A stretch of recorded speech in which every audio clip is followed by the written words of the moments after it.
is written in stone shall die. Shall we begin? You're a death god. Yes. What exactly can I do with this death note?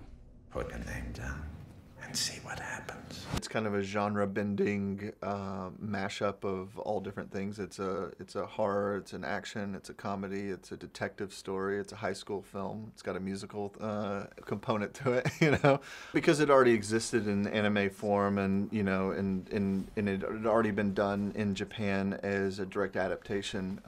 You know, for me, it was interesting, the idea of doing, you know, kind of the story itself and taking it and putting it in a new context. Hope you know what you're doing.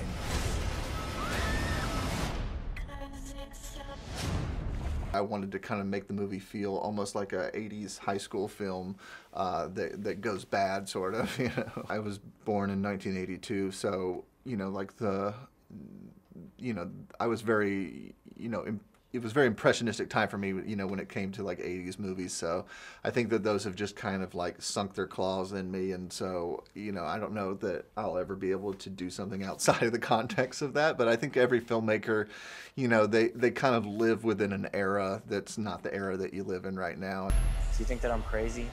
I think you're not crazy enough. We could change the world.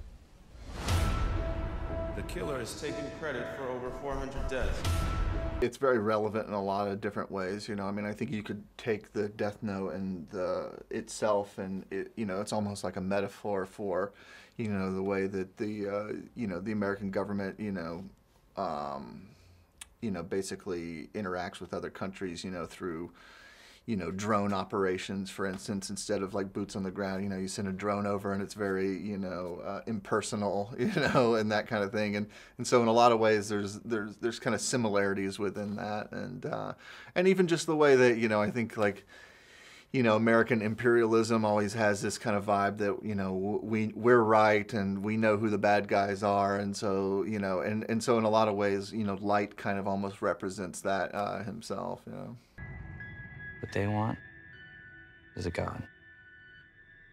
So let's give it to them.